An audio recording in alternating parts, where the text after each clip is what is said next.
Le milliardaire se tenait au bord du pont, prêt à en finir. Mais une petite fille pauvre qui vendait des bonbons s'approcha et murmura une seule phrase qui changea sa vie à jamais. Avant de plonger dans l'histoire, laissez un commentaire ci-dessous et dites-nous d'où vous nous regardez. Bonne lecture. Le vent hurlait au-dessus du pont Alexandre III, tandis que Marc Harel agrippait la rambarde métallique glacée. À 32 ans, il avait tout perdu. 48 heures plus tôt, il valait 2 ou 3 milliards d'euros. À présent, les agents du DGSI avaient gelé tous ses comptes, saisi tous ses biens et détruit son nom. Son directeur financier, David Chen, avait mené pendant des années un système de délit d'initié utilisant les identifiants de Marc pour chaque transaction illégale. Quand Marc découvrit la fraude, il était trop tard, les dégâts étaient faits. Les autorités se fichaient de son innocence. Les médias aussi. Même sa propre mère l'avait appelé ce soir-là, sa voix brisée au téléphone. « Je ne peux plus te regarder, Marc. Tu as détruit tout ce que ton père a construit. » La ligne s'était tue. Marc monta sur la rambarde inférieure, son costume de créateur, fouetté par le vent. L'eau noire de la Seine bouillonnait en dessous, promettant la fin du poids écrasant dans sa poitrine. Plus de procès, plus de honte, plus de visages déçus. Il leva un pied pour passer par-dessus. Monsieur la petite voix le figea. Il tourna lentement la tête. À 3 mètres de là, se tenait une fillette d'environ 7 ans, vêtue d'une mince veste rose trouée. Elle serrait contre elle une boîte en carton remplie de barres de chocolaté.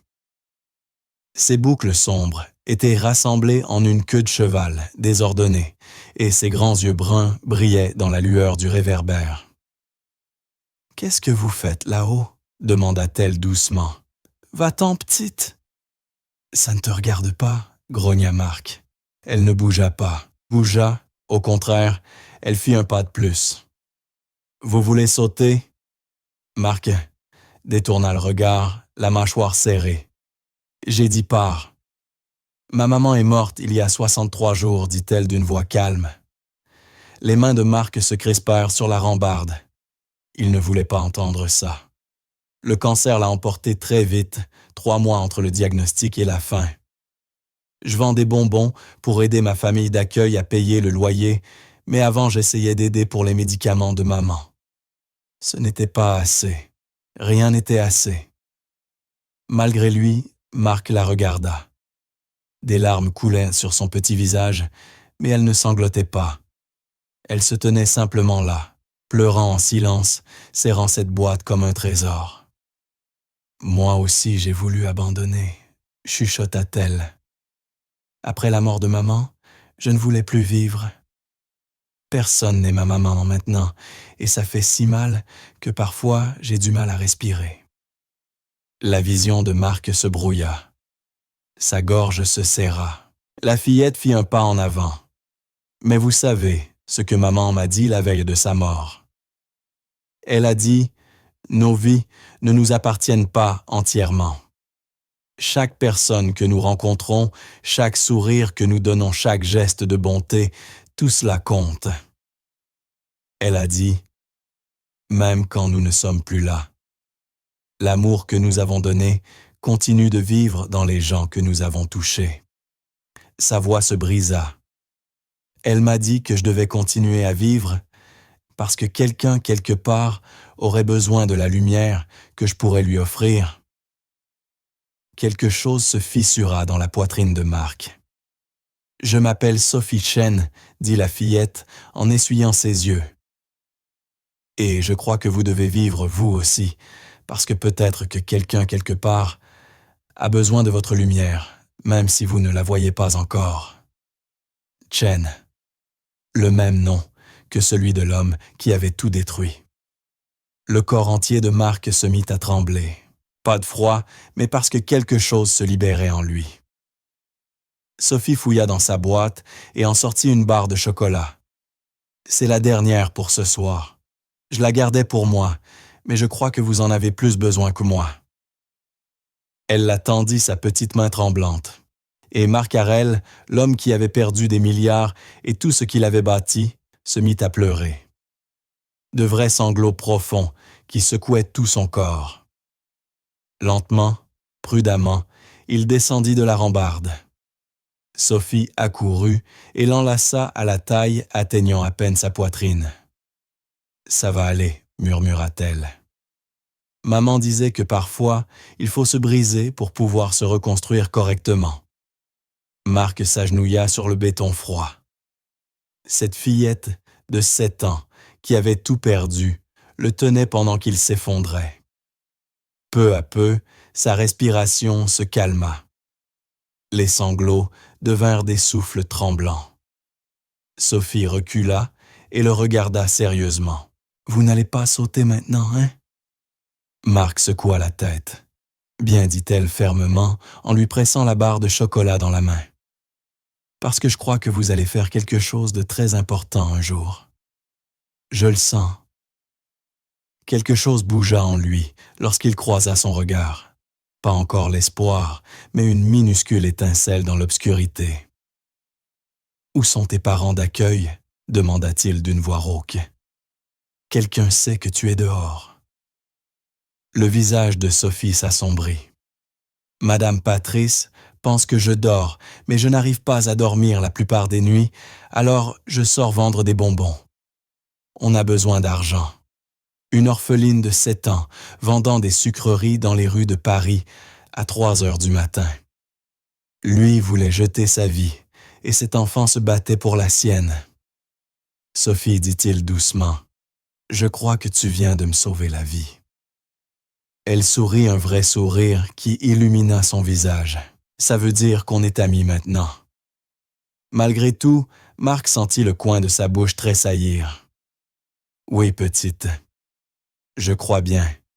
Bien parce que les amis s'aident entre eux, et je crois qu'on a tous les deux besoin d'aide en ce moment. » Marc sortit son portefeuille. Ses cartes étaient bloquées, mais il lui restait 43 € en espèces, tout ce qu'il possédait encore. Il en sortit 2 billets de 20. « Pour ton loyer, dit-il. » Les yeux de Sophie s'écarquillèrent. « C'est trop, » murmura Sophie. « C'est tout ce qu'il me reste, » répondit Marc doucement. Elle prit l'argent avec précaution, puis leva vers lui ses yeux étonnamment sages. « Vous allez vous en sortir? Vous avez un endroit où aller? » Son appartement avait été saisi, ses voitures confisquées. Ses amis avaient cessé d'appeler. « Je trouverai une solution, » dit-il simplement. Sophie fronça les sourcils, visiblement sceptique. Elle sortit un papier froissé et un petit crayon écrivit quelque chose et le lui tendit. « C'est l'adresse de Madame Patrice. Si vous avez besoin d'aide, vous pouvez me trouver là-bas. Promettez de vous en souvenir. » Marc contempla l'écriture enfantine, la gorge serrée. « Je te le promets. » Sophie hocha la tête, puis lui prit la main. « Allez, je vais vous raccompagner.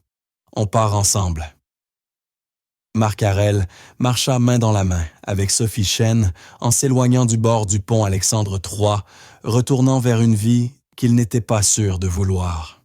Mais tandis qu'il marchait, Sophie bavardant sur la façon d'organiser sa boîte de friandises, Marc ressentit quelque chose qu'il n'avait plus senti.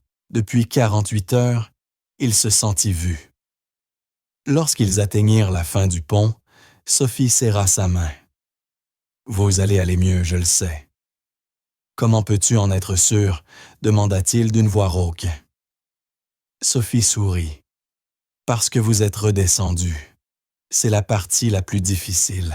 Tout le reste, il suffit d'avancer pas à pas. » Elle fit un signe de la main et disparut dans le brouillard, laissant Marc seul. Mais il ne l'était pas vraiment. Dans sa main, il tenait une barre de chocolat offerte par une enfant qui n'avait rien, mais avait choisi de donner quand même. Dans sa poche, un bout de papier, une adresse, une bouée de sauvetage. Marc regarda le pont une dernière fois, puis s'éloigna. Il n'avait ni argent, ni foyer, ni plan, mais il avait une raison d'essayer. Ce que Marc ignorait, c'est que sa décision de redescendre allait déclencher une série d'événements qui révéleraient une conspiration bien plus vaste qu'il ne pouvait l'imaginer. Et la petite Sophie Chen, la vendeuse de bonbons qui sauvait des vies, détenait la clé de tout. Marc passa cette première nuit sur un banc du parc des Buttes-Chaumont, la barre de chocolat encore serrée dans sa main. Il n'arrivait pas à la manger. Elle lui paraissait sacrée, un rappel qu'une personne avait cru que sa vie méritait d'être sauvée. À l'aube, la réalité le frappa de plein fouet. Il lui restait 3 €, pas de téléphone saisi par les autorités et nulle part où aller. Son costume coûteux le distinguait parmi les sans-abri qui s'éveillaient autour de lui. Première nuit dehors, demanda un homme plus âgé en s'asseyant à côté de lui. Son visage buriné racontait des années de galère. Si évident que ça, répondit Marc. T'as encore l'air choqué. Moi, c'est Jean. Ça fait 6 ans que je dors dehors. Il lui tendit une cigarette, que Marc refusa. Ton histoire. Marc hésita puis se dit que ça n'avait plus d'importance. J'ai tout perdu. Mon associé a commis une fraude en utilisant mon nom. Les autorités pensent que j'étais complice. Jean siffla doucement. Pas de chance. T'as un avocat? J'en avais un. Je ne peux plus le payer. J'étais à la tête d'une entreprise, valant plus de 2 milliards mardi dernier. Aujourd'hui, on est jeudi, et je dors sur un banc. L'argent va et vient, dit Jean philosophiquement. La vraie question, c'est quel genre d'homme es-tu sans lui? Avant que Marc puisse répondre, son estomac gronda bruyamment. Il n'avait rien mangé depuis presque 2 jours. Jean rit. La soupe populaire Saint-Vincent sert le petit déjeuner à 7 heures. Viens, je t'y emmène. En marchant, Marc repensa aux mots de Sophie un pas après l'autre. C'était son premier pas, accepter l'aide d'un sans-abri pour obtenir un repas gratuit. L'orgueil était désormais un luxe qu'il ne pouvait plus se permettre. À la soupe populaire, Marc fit la queue avec des dizaines d'autres. L'odeur du café noir et de la soupe chaude emplissait l'air. Une bénévole d'une 60aine d'années, au regard bienveillant, lui servit un bol en souriant. « Première fois ici, mon grand » demanda-t-elle doucement. Marc hocha la tête, incapable de parler, tant la gorge lui était serrée. « Ce n'est pas grave. On a tous besoin d'aide parfois. Moi, c'est Sœur Marie. Reviens quand tu veux, d'accord. » Tandis qu'il mangeait son premier repas depuis des jours. Marc observa les bénévoles, allant de table en table, proposant du rab, bavardant avec chaleur avec ceux que la société avait oubliés. Ces gens-là voyaient des êtres humains, pas des statistiques, tout comme Sophie l'avait vu lui, non pas comme un milliardaire déchu, mais comme un homme à sauver. Après le petit déjeuner, Marc sortit le papier froissé où figurait l'adresse de Sophie. Il devait savoir si elle allait bien, si elle était rentrée saine et sauve. L'adresse le mena à un vieil immeuble délabré du quartier de Belleville. Marc gravit 3 étages et frappa à la porte du logement 304. Une femme d'une 50aine d'années, l'air fatigué et vêtue d'un uniforme de serveuse, ouvrit. « Oui, Madame Patrice, je suis un ami de Sophie. Je l'ai rencontrée hier soir et je voulais m'assurer qu'elle est bien rentrée. » L'expression de la femme se mua en un mélange d'inquiétude et de suspicion. Sophie était dehors cette nuit. Elle m'a dit qu'elle dormait. Elle vendait des bonbons près du pont, expliqua Marc prudemment vers 3 heures du matin.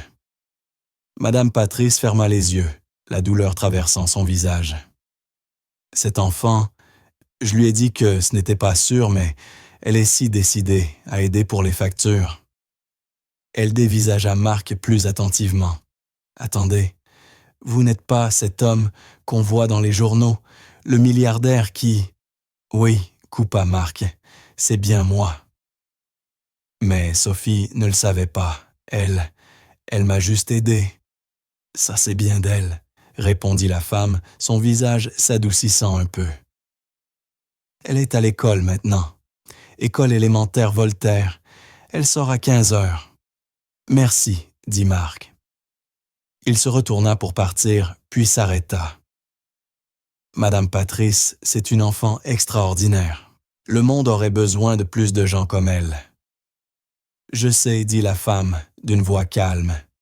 J'aimerais seulement pouvoir lui offrir plus, murmura Madame Patrice. Sa mère était ma cousine. Quand elle est morte, j'ai recueilli Sophie, mais je peine déjà à joindre les deux bouts. C'est pour ça qu'elle se sent obligée de m'aider. Sa voix se brisa. Quelque chose se ranima dans la poitrine de Marc Harel, un vieil instinct, celui qui lui avait autrefois rapporté des milliards voire un problème, et cherché une solution. « Je reviendrai », dit-il doucement. « Je ne sais pas encore comment, mais je vais aider. Sophie m'a sauvé la vie hier soir. Je lui dois bien ça. » Marc passa la journée à marcher dans les rues de Paris, les découvrant vraiment pour la première fois. Pas depuis la vitre teintée d'une berline de luxe, ni depuis le balcon d'un appartement surplombant la Seine, mais à hauteur d'homme, il vit la lutte, l'effort, l'humanité. Les vendeurs ambulants proposant des fleurs ou des bijoux faits main, les travailleurs enchaînant 3 emplois pour payer un studio, les musiciens jouant pour quelques pièces dans le métro.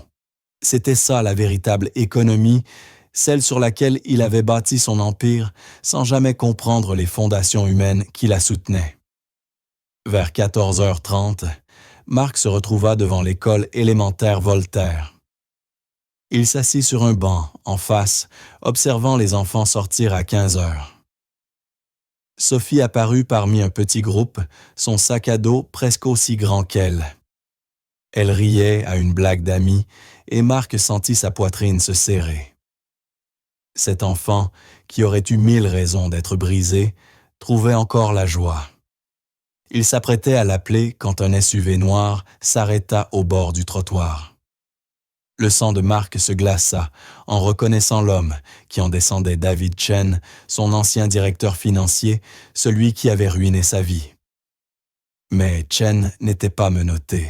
Il portait un costume de luxe, parfaitement à l'aise libre. Le visage de Sophie s'illumina. « Tonton David » cria-t-elle. Marc resta figé en la voyant courir vers lui et se jeter dans ses bras. Chen la souleva, la fit tourner, puis la reposa avant de lui tendre une glace sortie de nulle part. Ils parlèrent quelques minutes. Marc, trop loin, ne pouvait entendre. Puis Chen remonta dans son véhicule et s'en alla. Sophie agita la main jusqu'à ce qu'il disparaisse au coin de la rue. Marc eut l'impression de recevoir un coup en plein ventre. Sophie était la nièce de David Chen. L'homme qui l'avait trahi, qui lui avait tout volé, était de la famille de la fillette qui lui avait sauvé la vie. Impossible que ce soit une coïncidence.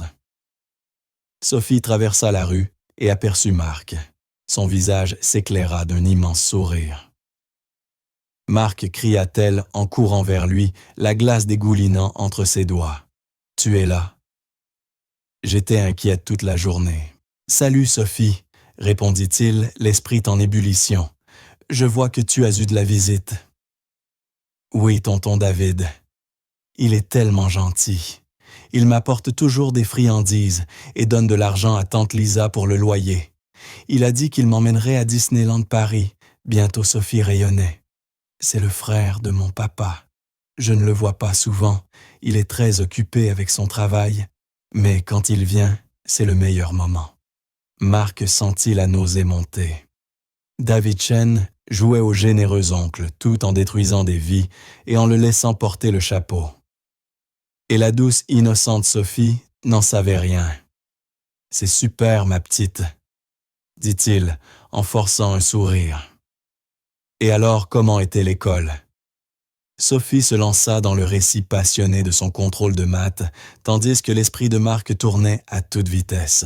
David Chen rendait visite régulièrement, donnait de l'argent à Madame Patrice. Pourquoi? Par devoir familial ou pour une raison plus sombre. Soudain, tout s'éclaira comme un éclair.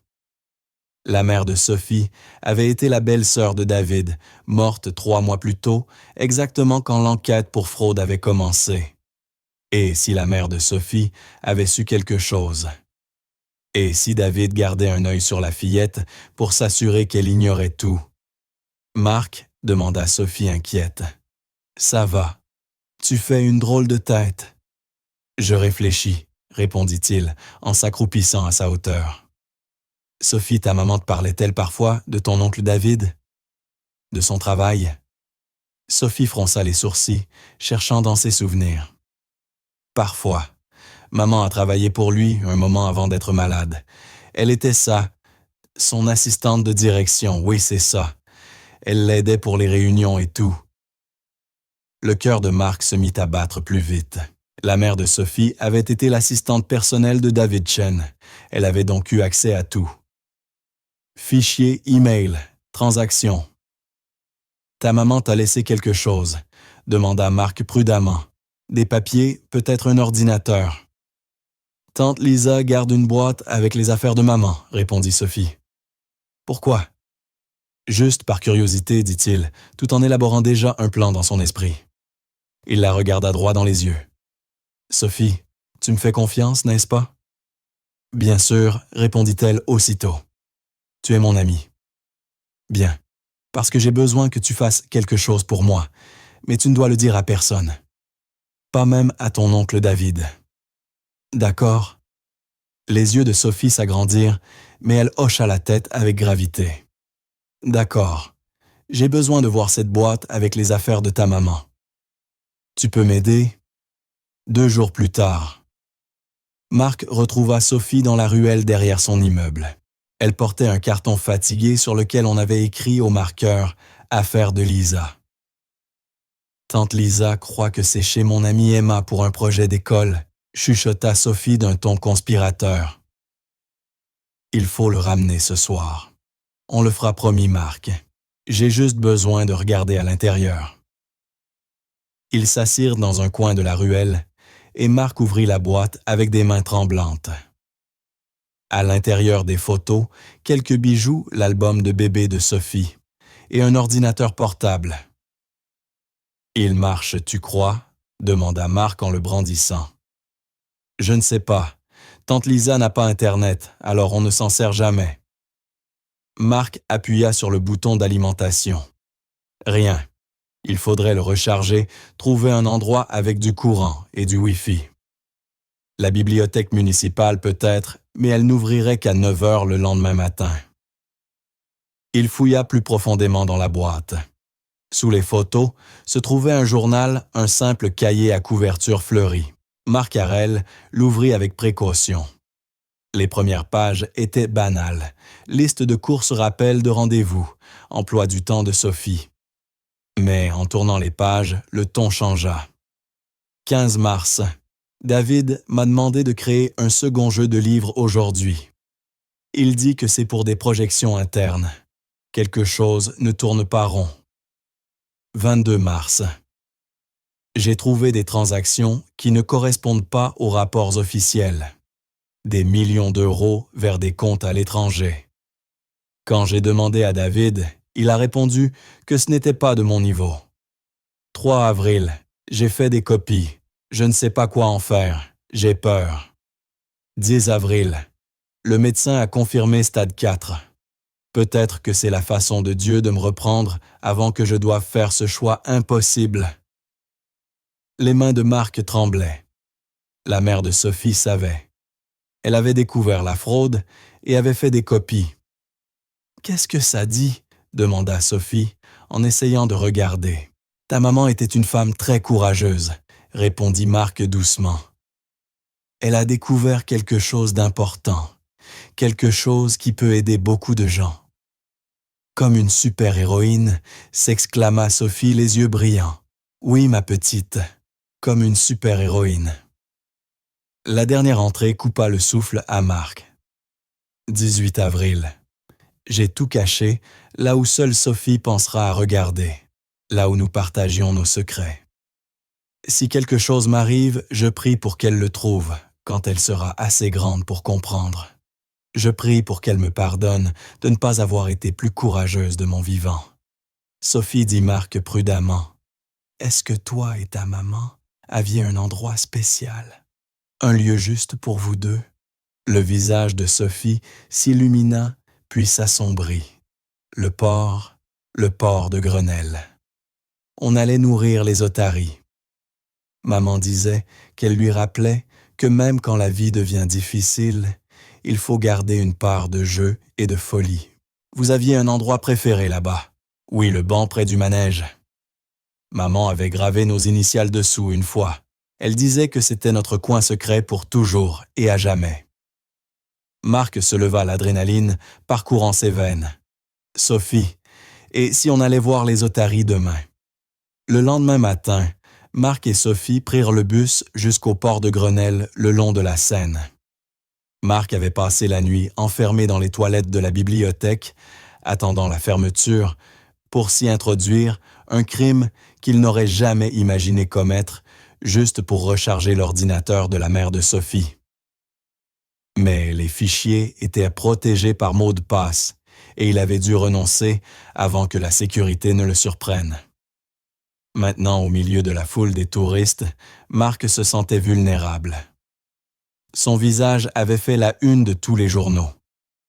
N'importe qui pouvait le reconnaître à tout moment, mais Sophie serrait sa main en bavardant joyeusement sur les otaries, et il se força à se concentrer.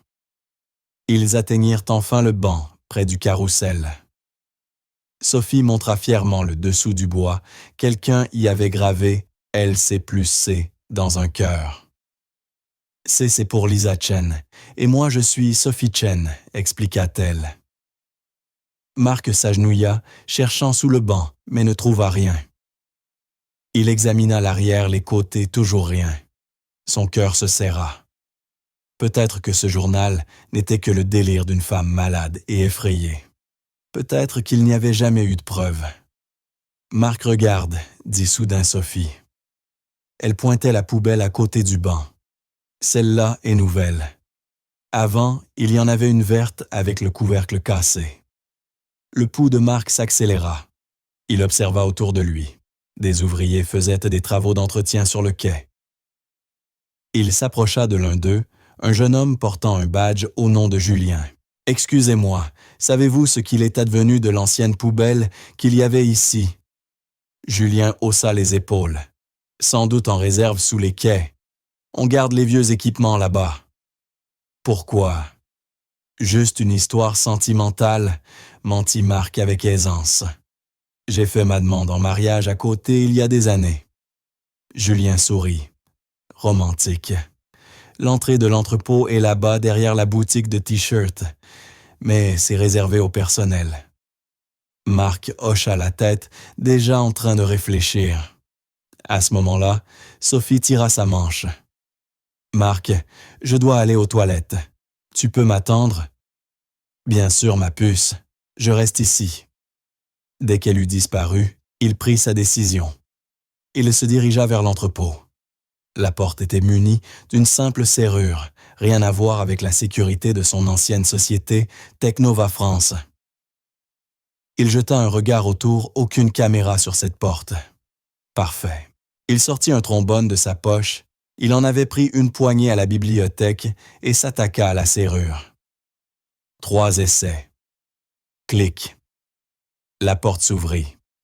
À l'intérieur, l'air était lourd, l'obscurité ponctuée de raies de lumière poussiéreux. De vieux équipements de quai s'entassaient. Marc chercha frénétiquement poubelle, bac, casier. Vers, là. Une poubelle verte au couvercle brisé. Il la tira, la retourna. Rien d'évident. Il regarda à l'intérieur vide. Sur le point d'abandonner, il remarqua que le fond ne semblait pas bien fixé. Il tira dessus. Le faux fond se détacha. À l'intérieur, une clé USB enfermée dans un sac plastique et une lettre. Marc saisit les deux et les glissa dans sa poche, au moment où il entendait des voix à l'extérieur. Il remit tout en place et sortit par une porte latérale, le cœur battant. Sophie l'attendait près du banc, inquiète. Où t'étais passé? Je regardais juste autour. Allez, viens, on va voir les otaries comme prévu. Ils passèrent 1 heure à regarder les animaux jouer et plonger, tandis que Marc essayait d'avoir l'air normal. Mais sa poche semblait brûler. Cette clé USB pouvait tout changer, ou ne rien changer du tout. Il devait savoir. Ce soir-là, après avoir accompagné Sophie chez Madame Patrice Marc, retourna à la bibliothèque. Il attendit de nouveau la fermeture, tapit dans les toilettes, puis ressortit dans l'obscurité. Dans un coin reculé, il s'assit à un ordinateur et, la main tremblante, brancha la clé USB. La clé USB s'ouvrit sans mot de passe. À l'intérieur des centaines de fichiers, relevés bancaires, transferts vers des comptes offshore courriels entre David Chen et des membres du conseil autorisation, de virements tous portant la fausse signature numérique de Marc Harel. Et un fichier vidéo. Marc cliqua. Le visage de Lisa Chen apparut à l'écran amaigri, les traits tirés.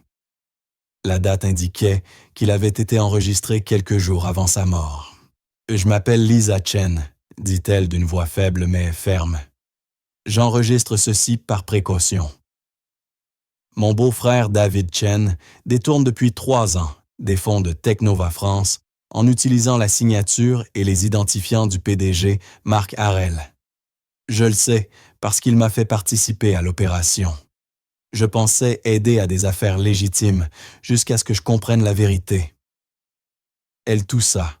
On distinguait derrière elle une perfusion suspendue à une potence. « Je suis en train de mourir. Je n'ai plus le temps d'aller voir les autorités comme il faudrait. Et j'ai peur de ce que David ferait à ma fille s'il apprenait que je détiens ces preuves. Alors je les cache. Si quelqu'un trouve ceci, s'il vous plaît, protégez ma Sophie. Elle est innocente. Elle ne sait rien. Et je vous en prie, réhabilitez M. Harel. Quels que soient ses défauts, il n'a rien fait. C'est David. Et moi, je l'ai aidé. Que Dieu me pardonne. » La vidéo s'arrêta. Marc resta figé, les larmes coulant sur ses joues. Tout était là, les preuves de son innocence, la clé pour récupérer sa vie. Mais David Chen était toujours libre, toujours en contact avec Sophie, distribuant des glaces et des promesses. Et désormais, Marc devait trouver comment abattre un homme, prêt à tout, sans mettre une enfant de 7 ans en danger. Pendant 3 jours, Marc étudia chaque fichier de la clé, caché la nuit dans la bibliothèque, dormant dans des réserves évitant les caméras. L'épreuve était accablante. David n'avait pas seulement fraudé. Il dirigeait un vaste système de Ponzi, utilisant la réussite légitime de Technova France pour couvrir des détournements dépassant 800 millions d'euros. Marc avait été le bouc émissaire parfait, jeune ambitieux, réputé pour ses méthodes agressives. Quand le système s'était effondré, tout le monde avait cru qu'il en était l'auteur. Mais maintenant, un dilemme impossible. S'il portait ses preuves à la DGSI, l'enquête s'ouvrirait immédiatement. David saurait que le dossier avait refait surface et saurait que Lisa Chen en était l'origine. Sophie serait en danger. Le 4e jour, Marc retrouva Sophie dans leur coin habituel du parc. Elle lui apportait de quoi manger des sandwichs et des fruits subtilisés à la cantine. Pour elle, c'était un jeu secret. Marc essayait d'oublier qu'il dépendait des restes d'un déjeuner d'enfant pour survivre. « Et petite, » dit-il, alors qu'elle s'asseyait à côté de lui sur le banc. « Je peux te poser une question sérieuse. »« Bien sûr, » répondit-elle en croquant dans une pomme. « Quand ton oncle David vient te voir, il te parle de ta maman. » Des choses qu'elle aurait laissées, Sophie réfléchit. « Parfois. La dernière fois, il m'a demandé si maman avait des papiers de travail à la maison. J'ai dit non parce que tante Lisa m'a déjà donné la boîte et qu'elle est chez Emma. » Elle s'arrêta. Enfin, elle y était. On l'a ramenée, tu te souviens? Le sang de Marc se glaça. Qu'est-ce que tu lui as dit exactement? Que maman n'avait laissé que des choses normales. des photos des bijoux et son ordinateur. Il a demandé pour l'ordinateur, mais j'ai dit qu'il ne marchait pas. Sophie se crispa. « J'ai fait une bêtise. » « Non, Sophie, tu as été parfaite. » Dans la tête de Marc, les pensées s'entrechoquaient. David cherchait des indices. Il soupçonnait Lisa d'avoir conservé des preuves, mais ne savait ni si elles existaient encore, ni où elles étaient recachées. « Marc, puis-je te dire un secret ?» demanda-t-elle à voix basse. « Toujours. Tonton David me fait peur parfois. Il est gentil, mais il y a quelque chose dans ses yeux. Comme le chien méchant au parc, tu sais, celui qui remue la queue mais pourrait mordre. » L'observation était si juste que Marc en eut un frisson. « Tu as de bons instincts, ma petite. Fais-leur confiance. » Cette nuit-là, Marc prit sa décision. Il ne pouvait pas aller à la DGSI. Pas directement. David avait trop de relations, trop d'influence. Il avait déjà prouvé qu'il pouvait manipuler la justice. Mais il existait une autre voie. Marc avait passé des années dans le milieu technologique parisien, construisant des réseaux, se faisant des alliés. Certains lui étaient restés fidèles, malgré sa chute des gens qui croyaient encore en son intégrité. Il devait contacter quelqu'un d'inébranlable, qu'on ne pouvait ni acheter ni intimider, quelqu'un disposant d'une plateforme assez grande pour exposer la vérité au grand jour. Il pensa à Jeanne Valois, journaliste d'investigation avec qui il était sorti brièvement 3 ans plus tôt. Ils s'étaient quittés en bons termes et elle avait toujours traité son affaire avec équité, même au plus fort du scandale. Elle travaillait désormais pour Le Monde, spécialisée dans les crimes financiers. La contacter comportait des risques. David pouvait surveiller toute personne liée à Marc. Le moindre message pouvait le trahir. Mais Marc pensa à Sophie Agent, du parc à Sœur Marie de la soupe populaire, à Madame Patrice, qui faisait des doubles services pour survivre. Il avait bâti sa première entreprise à partir de rien, avec seulement une idée et de la volonté. Il pouvait recommencer.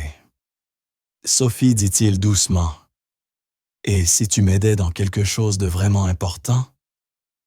Quelque chose qui pourrait aider beaucoup de gens et honorer la mémoire de ta maman. » Sophie se redressa les yeux brillants. « Comme les héros. »« Exactement comme les héros, » répondit Marc Harel avec un sourire. « Mais ce sera notre secret et tu dois me faire entièrement confiance. Tu peux faire ça. » Sophie lui prit la main, ses petits doigts serrant les siens. « Je te fais confiance, Marc.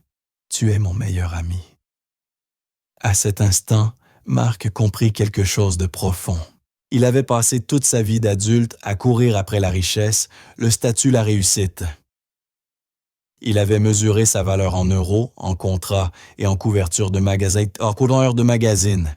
Mais là, assis sur un banc sans abri brisé, tenant la main d'une orpheline de 7 ans qui croyait en lui, il ressentit ce qu'il n'avait jamais ressenti au sommet de sa fortune.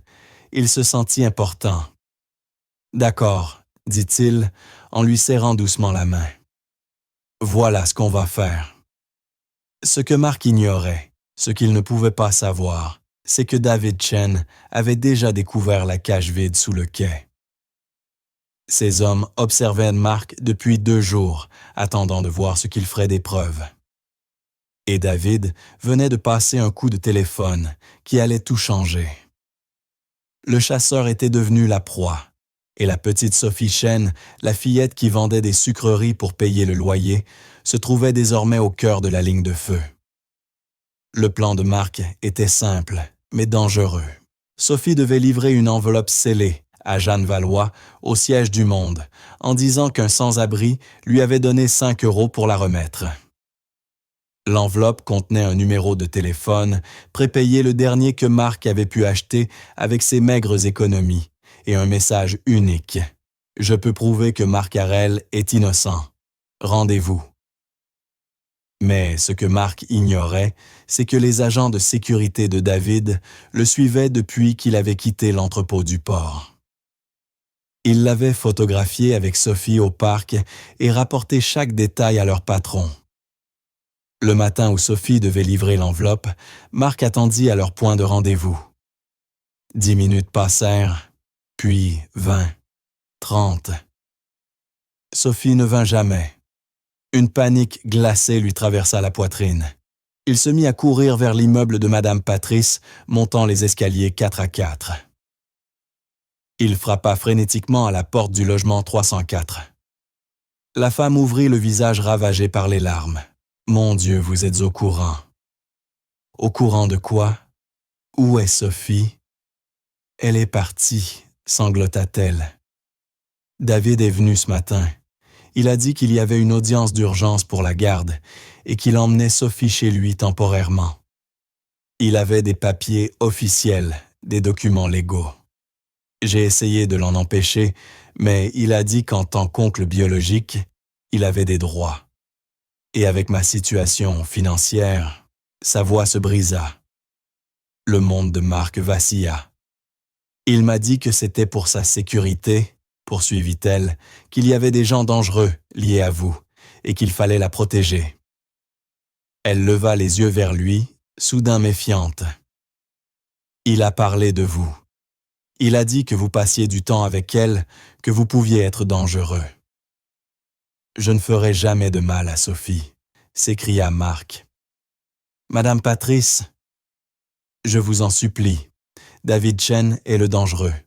C'est lui qui m'a piégé, qui a détruit ma vie. Et maintenant, il a Sophie. Sortez, chuchota-t-elle d'une voix brisée. Sortez avant que j'appelle la police. Mark recula, le souffle coupé. Il ne pouvait pas lui en vouloir. Il n'était plus qu'un ex-milliardaire sans abri, accusé de fraude, alors que David lui restait un homme d'affaires respectable, entouré d'avocats et de légitimité. Dans la rue, les mains tremblantes, Mark sortit son téléphone jetable. Il lui restait une seule carte à jouer. Il composa un numéro qu'il connaissait par cœur depuis des années. Valois. Jeanne, c'est Marc Harel. Un silence. Puis Marc. Tout le monde te cherche. Où es-tu? J'ai besoin de ton aide. J'ai des preuves que David Chen m'a piégé. Des preuves complètes, relevés bancaires, courriels, témoignages vidéo. Mais il vient d'enlever une fillette de 7 ans. Jeanne, il a une enfant innocente. Doucement. Quel enfant?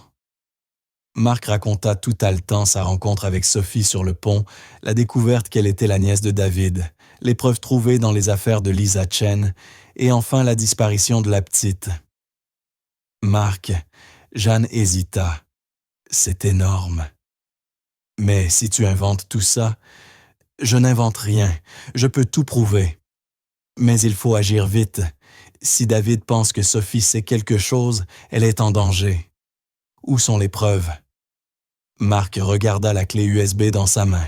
Je les ai, mais si je te les donne maintenant et que David la prend avant la publication, il disparaîtra. Et il emmènera Sophie. Alors, on agit intelligemment, dit Jeanne, reprenant son ton professionnel. On alerte la police, on monte un dossier solide, on... Non, la voix de Marc claqua. La police a eu des mois et n'a vu que ce que David voulait. Il faut le forcer à paniquer, à faire une erreur. C'est dangereux. Je m'en fiche. Cette gamine m'a sauvé la vie, Jeanne. Je ne la laisserai pas payer pour ça. Un long silence. Puis, d'accord. Dis-moi ce qu'il te faut. 24 heures plus tard, à 6 heures du matin, l'article de Jeanne Valois parut sur le site de Le Monde. Le titre faisait la une. De nouvelles preuves suggèrent que Marc Harel a été piégé dans le scandale Technova. Marc regardait depuis un ordinateur de la bibliothèque, tandis que l'article se répandait sur les réseaux sociaux. Jeanne avait été méthodique et stratégique. Elle avait révélé juste assez pour semer le doute sans tout dévoiler. Elle mentionnait la clé USB, le témoignage vidéo d'une témoin décédée et les incohérences flagrantes de l'enquête initiale. Mais surtout, elle avait inclus un paragraphe essentiel. Les sources indiquaient qu'un témoin clé avait laissé derrière lui un enfant mineur susceptible de détenir des informations supplémentaires sur l'affaire. Les autorités fédérales étaient invitées à garantir la sécurité et le bien-être de cet enfant durant l'enquête.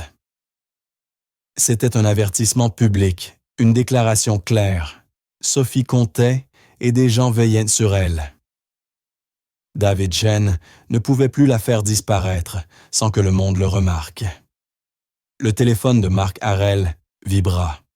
Jeanne Valois haletante à l'autre bout du fil. Marc, c'est en train d'exploser. Le parquet national financier vient de publier un communiqué. Il réexamine les nouvelles preuves. Et David. Il vient de tenir une conférence de presse devant le siège de Technova France. Marc ouvrit la retransmission en direct sur un ordinateur de la bibliothèque. Sur l'écran, David apparaissait impeccable dans un costume sur mesure, l'air calme et assuré. « Ces accusations sont absurdes et diffamatoires », déclara-t-il d'une voix mesurée. Monsieur Harel est un homme désespéré qui invente des mensonges pour échapper à la justice. Quant à l'enfant mentionné dans cet article irresponsable, ma nièce Sophie, elle est parfaitement en sécurité avec moi pendant que nous réglons la question de sa garde définitive. Je ne laisserai pas une criminelle l'exploiter pour servir ses intérêts. Il jouait son rôle à la perfection, celui de l'oncle protecteur et outragé. Mais dans ses yeux, Marc vit autre chose, une tension à peine contenue. David avait peur. « Il va fuir, » dit Marc. « Quoi ?» demanda Jeanne. « Il va prendre Sophie et disparaître avant que les autorités ne bougent. » « Qu'est-ce qui te fait dire ça? Parce que c'est exactement ce que je ferais à sa place. » Il s'est déjà positionné comme tuteur légal. Il pourrait être dans un pays sans extradition dès ce soir. Le temps que l'enquête avance, il serait déjà parti.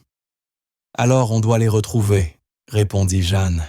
« Tu sais où il pourrait aller, Marc? » Réfléchis intensément. David aimait le contrôle, l'isolement, la sécurité. Il a une propriété privée, dans la vallée de la Loire, isolée hors des routes principales. Il m'y a emmené une fois pour une retraite du conseil d'administration. S'il prépare sa fuite, c'est là qu'il rassemblera ses ressources. J'appelle la police. Pas le temps. Et s'il est déjà en mouvement, Marc se leva. J'y vais. Marc, c'est de la folie. Tu n'as ni argent, ni armes, ni voiture. Tu ne peux pas jouer au héros. Je n'ai plus rien à perdre, Jeanne. Et Sophie n'a que moi. Il raccrocha et sortit sans hésiter. Il lui fallut près de 6 heures pour atteindre la région autostop, avec des routiers marchent sur des kilomètres entre 2 trajets, puis course à pied sur les 3 derniers kilomètres, alors que le soleil déclinait derrière les vignes. La maison se dressait sur une colline entourée de vignobles baignés d'or. Magnifique solitaire, parfaite pour se cacher. Marc s'approcha prudemment, se faufilant entre les rangs de ceps. 2 SUV noirs stationnaient dans l'allée. Des lumières brillaient à l'intérieur. En rampant jusqu'à une fenêtre entr'ouverte, il entendit des voix. « Tonton David, quand est-ce que je pourrais rentrer à la maison? » La voix de Sophie, petite et tremblante. « Bientôt, ma chérie. J'ai juste quelques affaires à régler. Tu es en sécurité ici avec moi. Mais je veux tante Lisa et je veux Marc. » Un silence. Puis la voix de David, plus dure. « Marc est un mauvais homme, Sophie. Il t'a menti. Il t'utilise. »« Non, » s'écria-t-elle. « Marc, c'est mon ami. Il m'a sauvé. Il t'a bourré la tête de bêtises. Il t'a parlé de ta mère. » Des choses qu'elle aurait pu laisser. Marc retint son souffle. « Sophie, je sais que ta mère a pris quelque chose dans mon bureau. Quelque chose de très important. Si Marc l'a, je dois le récupérer. T'a-t-il parlé d'une clé USB, d'un fichier d'ordinateur? » « Je ne sais pas de quoi tu parles, » murmura Sophie, la voix tremblante. Sophie dit David, sa voix devenue glaciale. « Je me montre patient, mais c'est sérieux. Si tu protèges Marc, tu fais une énorme erreur. Ta mère t'a laissé des documents, des fichiers. J'ai dit que je ne sais pas, cria Sophie. Un bruit de verre brisé, c'en était trop. Marc saisit une pierre dans les vignes et la lança de toutes ses forces à travers la fenêtre du salon. Le fracas du verre fit sursauter tout le monde. Des cris éclatèrent à l'intérieur. Marc courut vers la porte d'entrée et la défonça d'un coup d'épaule, la douleur irradiant dans tout son bras. La scène sembla figer Sophie au centre du salon, les larmes aux yeux. David, debout au-dessus d'elle, la main levée. 2 gardes armés prêts à intervenir. Sophie court, hurla Marc. Tout se passa en une seconde. Sophie bondit vers lui. Un garde tenta de l'attraper. David cria des ordres. Marc la saisit et la poussa derrière lui, au moment où le second garde le plaquait au sol. La douleur explosa dans tout son corps, des coups s'abattant sur ses côtes, son visage. Il tenta de riposter, mais il était trop faible, affamé, épuisé. Assez. La voix glacée de David Chen coupa net le tumulte. Les coups cessèrent. Marc gisait au sol, le goût du sang dans la bouche, tandis que Sophie sanglotait à genoux près de lui. David s'accroupit, le visage figé dans un masque de colère contenue. « Tu as tout rendu tellement plus compliqué, Marc. J'allais te laisser vivre, purger ta peine, disparaître lentement. Mais tu ne pouvais pas t'en empêcher. Tu ne t'en tireras pas, halta Marc. » David eut un sourire sans chaleur. C'est déjà fait. Ton article ne change rien. Ce n'est que ta parole, celle d'un fraudeur sans abri contre la mienne. Même avec le petit héritage numérique de Lisa, mes avocats vont noyer tout ça dans les tribunaux pendant des années. Et d'ici là, je serai installé dans un pays qui ne livre pas ses ressortissants, vivant confortablement sur les 800 millions d'euros que j'ai soigneusement mis à l'abri. Et Sophie demanda Marc d'une voix rauque. « Sophie vient avec moi, » répondit David Chen en se relevant l'air glacial. « C'est ma nièce. Qui va m'empêcher de l'emmener en vacances à l'étranger? » Il rajusta sa cravate. « En fait, notre vol pour Dubaï décolle dans 3 heures. Ses affaires sont déjà prêtes. »« Non !» hurla Sophie. « Je ne veux pas y aller. Tu es méchant et tu me fais peur. Je te déteste. » Le masque de David se fissura une seconde, et Marc aperçut enfin le monstre sous la façade. « Tu feras ce qu'on te dit, petite insolente, comme ta mère aurait dû le faire. »« Ma maman était courageuse, » sanglota Sophie. « Elle était plus courageuse que toi ne le sera jamais. » La main de David s'abattit sur le bras de la fillette. Il la saisit brutalement et la tira vers lui. Sophie hurla. Quelque chose se brisa en Marc. Puisant dans ses dernières forces, il se jeta sur David, le plaquant au sol. Ils s'écrasèrent contre la table basse en verre, qui éclata sous l'impact. David rugit de douleur et de rage. Les gardes accoururent, tirant Marc en arrière, le rouant de coups. Mais il avait eu le temps de réaliser son objectif. Sophie avait filé par la porte d'entrée. « Attrapez-la !» hurla David, le sang coulant de sa tempe. « Rattrapez cette gamine !» Un garde partit à sa poursuite. L'autre leva le poing pour frapper à nouveau Marc. Et soudain, des sirènes retentirent au loin. Des éclairs rouges et bleus illuminèrent la cour. Police judiciaire. Main en l'air. L'intervention fut fulgurante. Des agents de la brigade financière et de la DGSI envahirent la propriété armes levées. Les gardes furent neutralisés en quelques secondes. David Chen fut saisi menotté, le visage livide, les mâchoires serrées. Allongé sur le sol, à demi conscient, Marc Harel entendit une petite voix percer le tumulte. Marc Sophie surgit en courant, échappant à un agent, et se jeta dans ses bras. Elle pleurait tremblante. J'ai eu tellement peur, j'ai couru dans les vignes et je me suis caché. Puis la police est arrivée et je leur ai dit que tu étais ici. C'est fini, chuchota Marc en la serrant contre lui. Tu es en sécurité, ma petite. Tu as été incroyable. Une femme en veste sombre s'accroupit près d'eux. Commandante Rebecca Torres, police judiciaire. Nous devons vous emmener à l'hôpital, Monsieur Harrel. Vous avez besoin de soins urgents. La clé USB, balbutia Marc. Jeanne Valois là, les preuves, nous savons, confirma Torres. Madame Valois nous a contactés il y a plusieurs heures. Nous avons monté notre opération dans la journée. Votre article a précipité notre intervention. Elle jeta un coup d'œil vers David, menotté et furieux. Nous l'avons eu, tandis que les secours arrivaient et que les médecins commençaient à soigner ses côtes cassées et son visage tuméfié. Marc observa David, qu'on faisait monter dans un véhicule. Leurs regards se croisèrent une dernière fois. Dans les yeux de David, il lut une haine pure. « Ce n'est pas fini », murmura silencieusement Chen.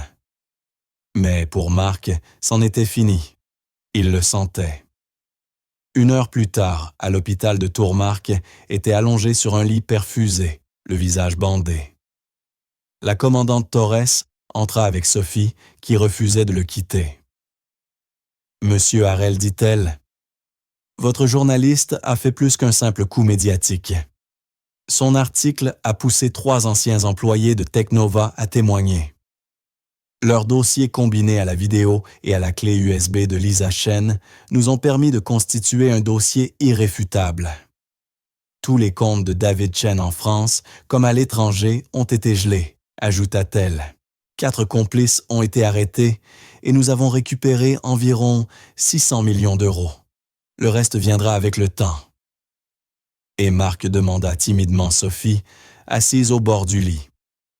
Il n'est pas en difficulté. Torres eut un sourire doux. Non, ma chérie, ton ami n'est pas un criminel. C'est une victime. Toutes les charges vont être abandonnées. D'après les preuves, il est clair qu'il ignorait tout des fraudes. Elle se tourna vers lui. « Monsieur Harrel, vous êtes libre. » Ces mots semblèrent irréels. Après des semaines de cauchemars, d'humiliation, de faim et de nuits sur les bancs publics, Marc était soudain libre.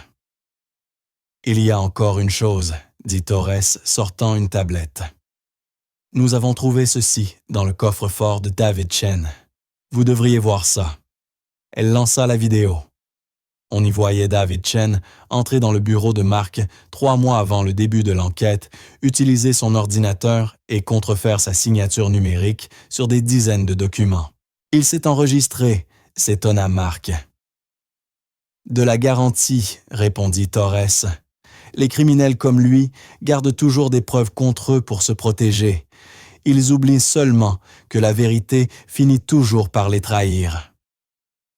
Lorsque la vidéo s'acheva, Marc ressentit quelque chose qu'il n'avait pas éprouvé depuis longtemps. Pas de soulagement, pas seulement la justice, la paix. « Et Sophie ?» demanda-t-il doucement. Torres baissa la voix. « C'est délicat. Madame Patrice reste sa tutrice légale, mais vu les manipulations de David et les circonstances, nous devons assurer sa sécurité pendant la suite de la procédure. Les services sociaux vont... Je veux rester. » Avec Marc, coupa Sophie la voix claire mais ferme. Marc tourna la tête vers elle, bouleversé. « Sophie, je n'ai plus rien. Pas de maison, pas d'argent. Tout est encore bloqué. Je ne peux pas t'offrir la vie que tu mérites. »« Tu le fais déjà, » répondit-elle simplement. « Tu m'as protégé. Tu es venu me chercher, même quand c'était dangereux.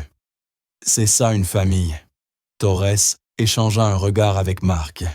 « Monsieur Harrel, une fois vos comptes débloqués et votre nom réhabilité, seriez-vous prêt à demander la garde officielle ?» Marc regarda cette fillette qui, quelques mois plus tôt, lui avait tendu une simple tablette de chocolat sur un pont. Celle qu'il avait crue quand tout le monde l'avait condamnée. Celle qui lui avait rendu la vie. « Oui, » dit-il d'une voix brisée. « Oui, je le ferai, si c'est ce que Sophie veut. » La fillette se jeta dans ses bras, avec précaution, pour ne pas lui faire mal. « C'est ce que je veux, » répondit-elle. Tu es ma famille maintenant, Marc. Comme maman disait, l'amour qu'on donne continue de vivre dans les gens qu'on touche. Toi et moi, on se touche le cœur. Alors, on est une famille. Pour la deuxième fois depuis leur rencontre, Marc Harel pleura, mais cette fois, c'étaient des larmes de joie. 3 mois plus tard, Marc se tenait dans la grande salle d'un tribunal fédéral, lorsque David Chen fut condamné à 35 ans de prison pour fraude, détournement de fonds, blanchiment d'argent et une douzaine d'autres chefs d'accusation. L'empire de David s'était totalement effondré. Les enquêteurs avaient là mis au jour un réseau de corruption qui s'étendait sur une décennie et touchait des milliers d'investisseurs et d'employés. L'homme qui paraissait autrefois intouchable faisait désormais face au reste de sa vie derrière les barreaux. En quittant la salle, David jeta un dernier regard à Marc. La haine dans ses yeux avait disparu, remplacée par autre chose. La défaite, la résignation, le regard d'un homme qui avait tout perdu. À la sortie du tribunal, les journalistes encerclèrent Marc. « Monsieur Harel, que ressentez-vous après votre réhabilitation? Allez-vous reconstruire Technova? » Il leva la main pour obtenir le silence. « J'ai une déclaration à préparer, mais pas maintenant. Pour le moment, j'ai un endroit beaucoup plus important où aller. » Il se fraya un chemin jusqu'à Sophie qui l'attendait avec Madame Patrice. Le jugement sur la garde avait été finalisé la semaine précédente. Sophie vivrait désormais avec Marc, tout en gardant le lien avec sa tante. Ses avoirs avaient été débloqués, sa réputation restaurée, et plusieurs fonds d'investissement l'avaient déjà approché pour financer de nouveaux projets. Sa fortune, bien qu'inférieure à celle d'autrefois, restait considérable après la récupération partielle des fonds volés. Mais rien de tout cela n'avait d'importance comparé à la petite main serrée dans la sienne. « On peut aller manger une glace ?» demanda Sophie, en s'éloignant du tribunal. « Absolument », répondit Marc en souriant. « La plus grosse coupe qu'ils ont, avec du chocolat en plus, et tout ce qu'ils peuvent se mettre dessus. » En descendant la rue de Paris, la même ville où il avait voulu en finir 3 mois plus tôt, Marc pensa à tout ce qui avait changé. Il avait perdu des milliards son entreprise, sa réputation, sa fierté. Mais il avait gagné quelque chose d'infiniment plus précieux, un sens, une famille, l'amour et une fillette de 7 ans qui lui rappelait chaque jour que la vie valait d'être vécue. Marc demanda à Sophie alors qu'ils entrèrent dans la crèmerie. « Oui, ma grande, tu crois que maman serait fière de moi parce que j'ai été courageuse et que j'ai aidé à attraper les méchants. » Marc se mit à sa hauteur, les yeux brillants. « Sophie, ta maman serait incroyablement fière de toi. Tu as honoré sa mémoire de la plus belle manière. Tu as été brave, tu as été gentille et tu as sauvé des vies, y compris la mienne. » Sophie sourit ce sourire éclatant qui illuminait tout autour d'elle. Je crois qu'elle nous regarde depuis le ciel et qu'elle est heureuse qu'on se soit trouvés. « Moi aussi, » répondit Marc. « Moi aussi. » Ils prirent leur glace d'énormes coupes avec sauce au chocolat, crème fouettée et cerises sur le dessus. Pendant qu'ils mangeaient, Sophie parlait avec enthousiasme de sa nouvelle chambre dans l'appartement de Marc, de sa rentrée dans une nouvelle école et peut-être d'adopter un chiot. Marc l'écoutait, savourant chaque mot, chaque rire, la simplicité d'être vivant et présent. Son téléphone vibra un message de Jeanne Valois. « Félicitations pour la condamnation. Dîner pour fêter ça. » Marc sourit et répondit. « Une autre fois, j'ai un rendez-vous avec ma fille. » Il s'arrêta, réfléchit, puis modifia le message. « Une autre fois, je mange une glace avec ma famille. C'était plus vrai. » Alors que le soleil se couchait sur Paris, projetant une lumière dorée à travers les vitres du petit glacier, Marc Harel comprit quelque chose de profond. 3 mois plus tôt, il se tenait sur le pont du Golden Gate, prêt à tout abandonner parce qu'il avait perdu sa fortune et son statut. À présent, assis dans une modeste crèmerie avec une orpheline de 7 ans, devenue son monde entier, il était plus riche qu'il ne l'avait jamais été, parce qu'il avait enfin compris ce qui comptait vraiment, ni l'argent, ni le succès, ni la réputation, mais le lien, l'amour, le sens et le courage de continuer à vivre, même quand tout semble perdu. Mark fit Sophie la bouche tachée de chocolat. « Oui, je suis contente que tu ne sois pas sautée ce soir-là. » Mark lui prit la main en riant doucement. « Moi aussi, ma puce, moi aussi. » Mais même alors qu'ils finissaient de leur glace et rentraient chez eux pour commencer leur nouvelle vie, aucun des deux ne savait que l'histoire n'était pas encore terminée. David Chen avait encore une dernière carte à jouer. Cette nuit-là dans sa cellule, tandis que les gardiens faisaient leur ronde, David décrocha le téléphone et composa un numéro. Quelqu'un lui devait encore une faveur, quelqu'un de très très en colère d'avoir perdu 800 millions d'euros. Quelqu'un qui pensait que Mark Harrell devait payer pour son ingérence. Le jeu n'était pas terminé. Il ne faisait que recommencer.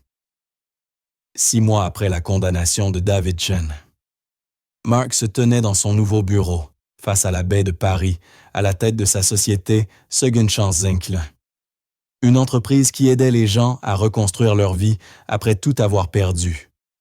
L'ironie ne lui échappait pas. La porte s'ouvrit brusquement. « Mark, j'ai eu 100% à mon contrôle de maths », cria Sophie, brandissant sa copie pleine d'étoiles dorées. « C'est incroyable, ma championne », répondit-il en souriant. La vie avait trouvé son équilibre. Une routine belle paisible et pleine d'amour. Sophie s'épanouissait à l'école. Les cauchemars avaient disparu et Mark l'avait officiellement adoptée 2 mois plus tôt. Madame Patrice venait dîner chaque dimanche. Jimmy, l'homme du parc, dirigeait désormais le programme d'aide sociale de Mark. Ruth, la bénévole de la soupe populaire, siégeait au conseil de la fondation. Mark avait ramassé les morceaux brisés de sa vie et en avait fait quelque chose qui comptait. Mais ce soir-là, alors qu'il rentrait à pied, une voiture noire s'arrêta près d'eux.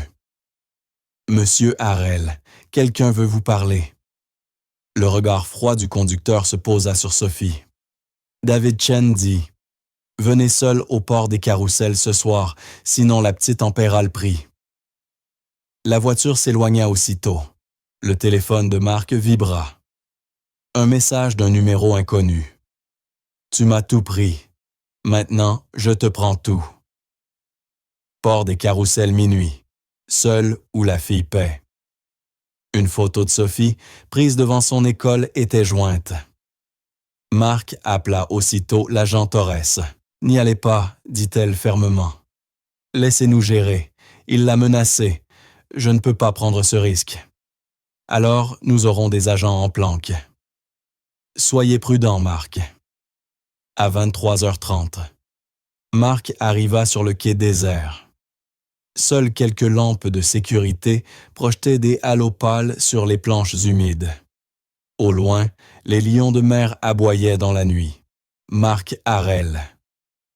La voix sortit de l'ombre près du vieux manège. Une silhouette avança dans la lumière, pas un tueur à gages, David Chen lui-même. « Comment ?» souffla Mark. « Tu devrais être en prison. » David esquissa un sourire glacé. Les gardiens se paient. Les transferts se falsifient. Quand on a 800 millions planqués aux bons endroits, même la prison fédérale n'est pas infaillible. Il sortit une arme. Mark leva les mains. « David, c'est de la folie. Tu ne t'en sortiras pas. Je m'en fiche de m'en sortir. Tu as détruit ma vie, Mark. 35 ans. Tu sais ce que ça fait à un homme. Tu t'es détruit toi-même. C'est toi qui as commis les crimes, toi qui m'as piégé, toi qui as menacé un enfant. » « Je me protégeais, hurla David.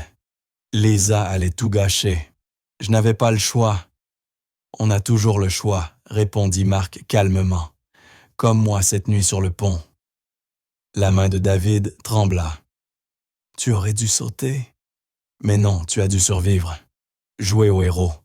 Prendre ma nièce et me la retourner. » Sophie a choisi l'amour. plutôt que la peur, dit Marc. Quelque chose que tu n'as jamais compris. Ne me parle pas d'amour, gronda David, la voix brisée. Et maintenant, mon sang vit avec l'homme qui m'a détruit. Dans les ombres, Marc aperçut du mouvement. Les agents du DGSI prenaient position. Ils devaient le garder occupé. Et ensuite, tu me tires dessus et tu retournes en prison pour le reste de ta vie. Ça en vaut la peine.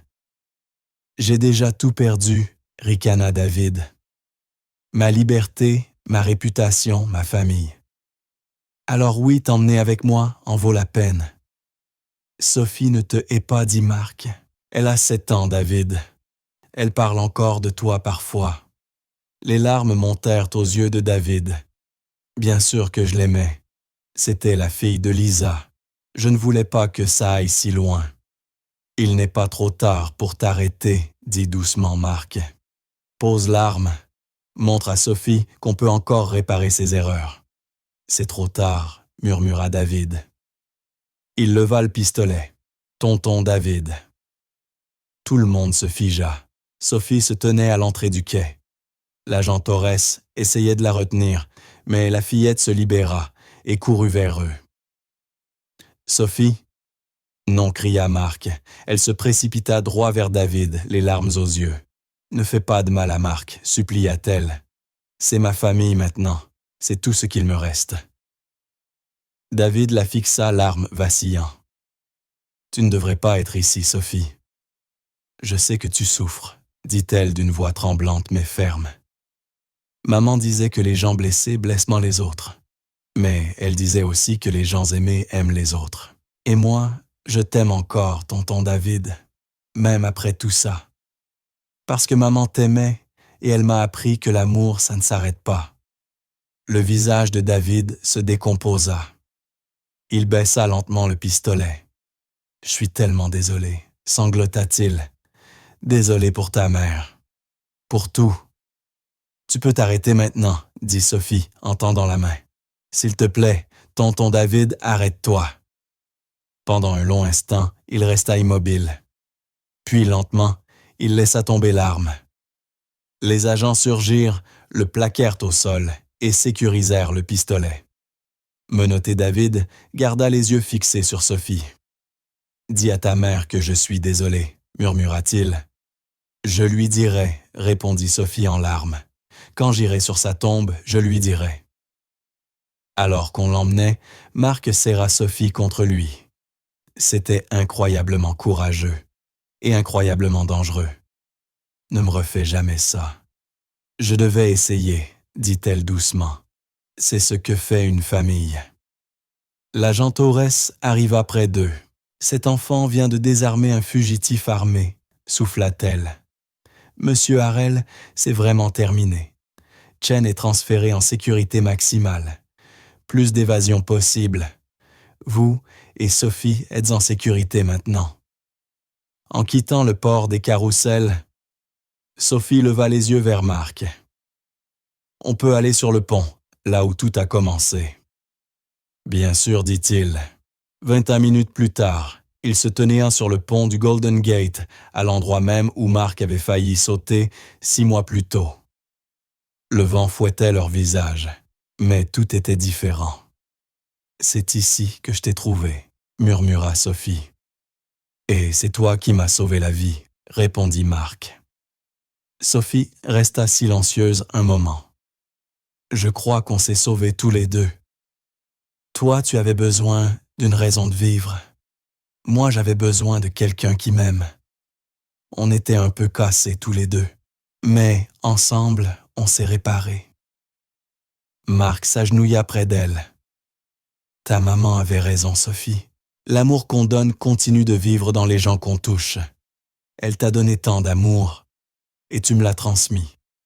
Et maintenant, c'est à mon tour de te le rendre chaque jour. » « Pour toujours, demanda Sophie. « Pour toujours, répondit-il. » Ils restèrent un moment à regarder les lumières de Paris scintiller de l'autre côté de la baie. Cette ville qui avait failli être le théâtre de la fin de Marc et qui était devenue, au contraire, l'endroit où sa véritable vie avait commencé. Marc demanda doucement Sophie en se tournant vers lui. Oui, quand je serai grande, je veux aider les gens comme nous le faisons. Les gens tristes perdus, ceux qui ont besoin que quelqu'un croie en eux. Marc sourit le cœur plein. Tu fais déjà ça, ma puce, chaque jour. Ils quittèrent ensemble le pont du Golden Gate, main dans la main cette fois, en famille. Marc pensa à tout ce qu'il avait perdu et à tout ce qu'il avait gagné. Il avait perdu des milliards, un empire technologique, un statut, une réputation. Mais il avait gagné une fille, une raison de vivre, de véritables amis. Et surtout, la compréhension de ce qui comptait vraiment. Le troc n'était même pas comparable. 6 mois plus tôt, Marc Harel s'était tenu sur ce même pont, prêt à mourir parce qu'il croyait avoir tout perdu. Maintenant, il comprenait qu'il n'avait jamais rien possédé de vraiment précieux avant de tout perdre. Car les choses les plus précieuses, l'amour, la famille, le sens, la connexion, ne peuvent ni être volées par la fraude, ni mesurées en valeur nette. Ces choses-là ne peuvent qu'être données librement d'un cœur brisé à un autre. Sur le chemin du retour, Sophie s'endormit à l'arrière de la voiture, la main serrée autour de celle de Marc. Et Marc Harel, ancien milliardaire père présent et fondateur d'une entreprise dédiée aux secondes chances, sourit. Il comprenait enfin ce que Sophie avait voulu lui dire cette première nuit sur le pont. Nos vies ne sont pas seulement pour nous. Chaque personne qu'on rencontre, chaque sourire qu'on offre, chaque geste de bonté, tout cela compte. Et même quand nous ne sommes plus là, l'amour qu'on a donné continue de vivre dans ceux qu'on a touchés. C'était ça la vraie richesse. C'était ça ce qui rendait la vie digne d'être vécue. Fin.